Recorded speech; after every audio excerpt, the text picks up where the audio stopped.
Vamos começar a falar hoje sobre o canhão de elétrons. O canhão de elétrons presente no topo do microscópio eletrônico é formado basicamente por um fio torcido, por onde passa uma corrente elétrica.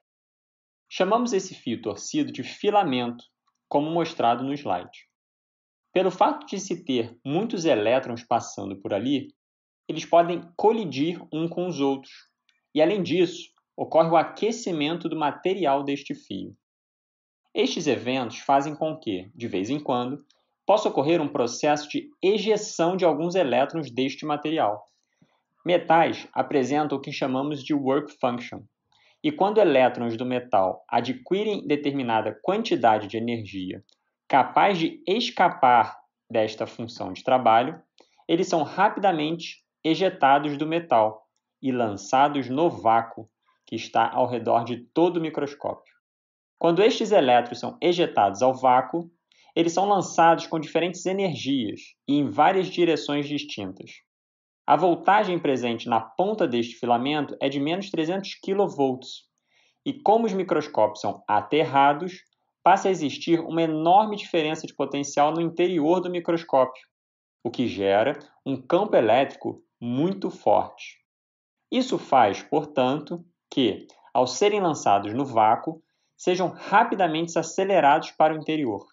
Logo abaixo do filamento, existe um cilindro de proteção, que está a uma diferença de potencial ainda maior que o filamento, e as linhas de campo elétrico geradas por este cilindro iniciam um processo de foco desses elétrons para uma região mais central do microscópio. Na região mais abaixo deste cilindro de proteção, iremos encontrar agora uma pilha de discos, que contém buracos no meio, que também são chamados de pilhas de aceleração.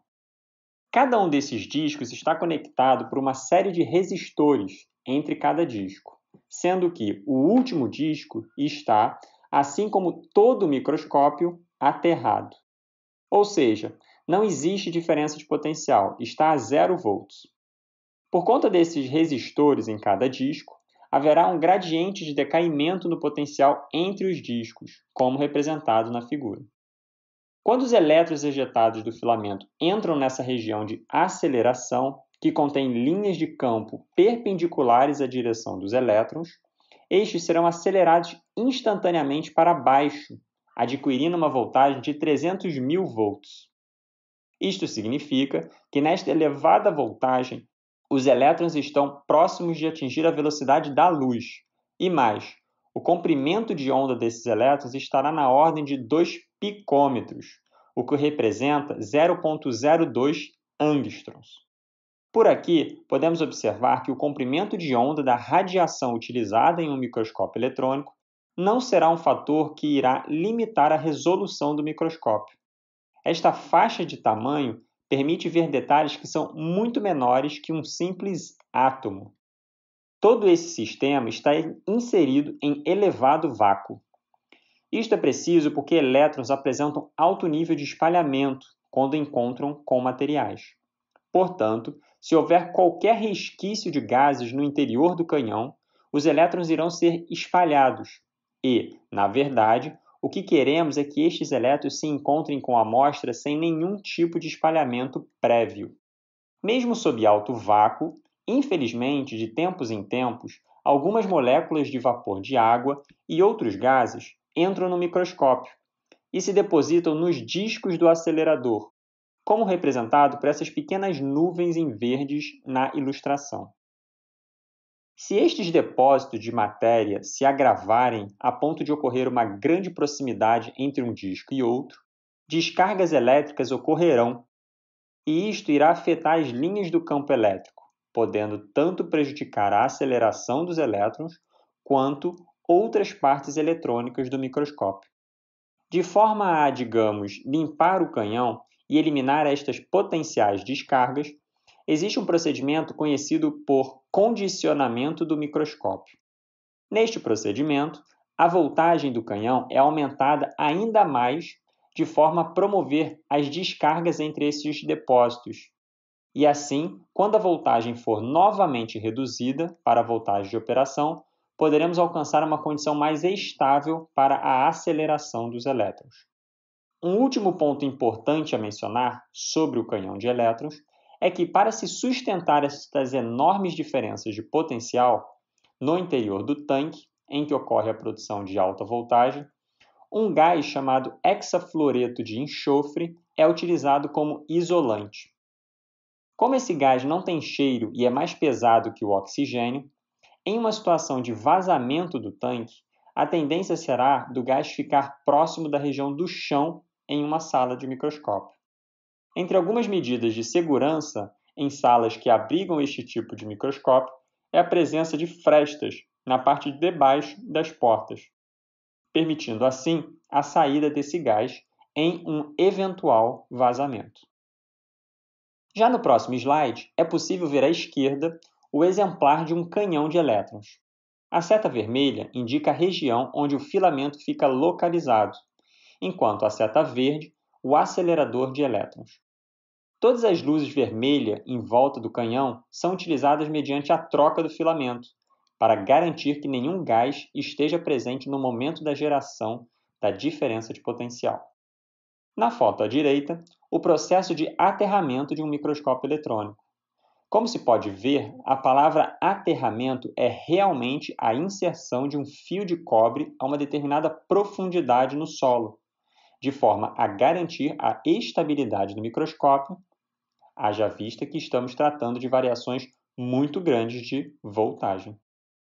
De posse deste conhecimento de geração e aceleração de elétrons, o próximo conceito que é preciso ter ao falarmos de microscopia eletrônica é o conceito de coerência. Podemos dizer que existem dois tipos de coerência: a coerência espacial e a coerência temporal. Na coerência espacial, devemos pensar na pergunta: será que todos os elétrons vêm exatamente de uma mesma direção?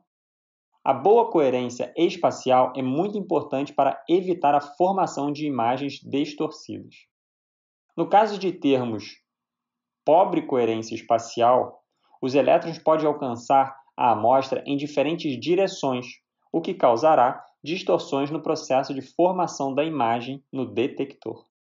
O outro tipo de coerência importante a mencionar é a coerência temporal, ou seja, será que todos os elétrons apresentam a mesma velocidade?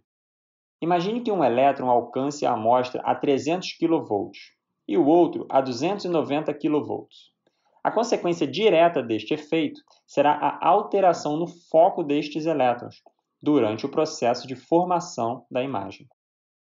Um será focado mais acima e o outro mais abaixo do plano em que a câmera está posicionada. Como consequência, teremos novamente a formação de uma imagem distorcida.